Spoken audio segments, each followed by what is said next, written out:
دكتور عبد الحكيم لقمان حاجي محمد oo madax arrimaha ganacsiga ee safaarada Soomaaliya ee dalka Suudaan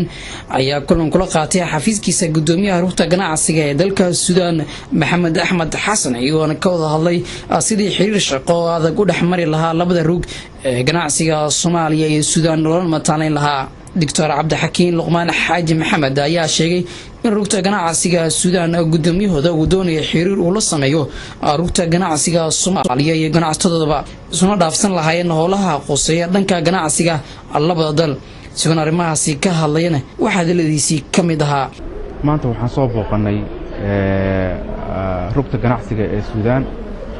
halka oo ay nagu sameeyeen ziyaaro rasmiya ama booqasho rasmi ah aan ku tagnay waxaan is weydaarsanay waxyaabo fara badan oo ay ka mid tahay in labada rug laga dhigo mataano ayna ka dhaxdhacdo shaqo wada shaqayn halkaasi oo ay ii sheegeen Suudaanta in aad iyo aad ay u danaynayaan rugta ganacsiga ee Soomaalida inay xiriir la yeelato iyo ganacsatada Soomaalida inay yimaadaan wadanka Suudaan si ay u arkaan waxyaabaha ay u baahan yihiin kadibna ay u fududaato inay qaadan karaan wixii ay u baahdaan dhanka kana ganacsatada Suudaan ayagana in wax allaala wixii Soomaaliya ugu baahan yihiin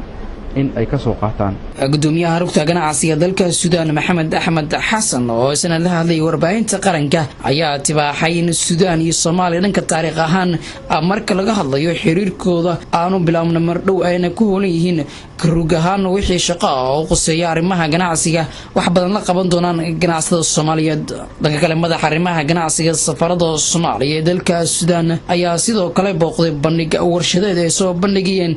qaar ka mid ah shirkadaha laga leeyahay dalka Suudaan iyo waxyaabaha ay soo saareen sidoo sheegay in Suudaan ay ku soo wajahan maalgeliyaan ajnabi ah kadib markii laga qaaday xayiraadii saareed dhanka dhaqaalaha wadanka Suudaan waxaan soo booqanay bandhig warshadeed ay soo bandhigeen dawladda Suudaan isbuuc faneed oo ay ugu magac dareen isbuuca ganacsiga iyo waxyaabaha ay soo saaraan dhanka warshadaha ee Suudaan Yusuf Maxamed Macalin Kashmir warbaahinta qaranka caasimadda dalka Suudaan ee Khartoum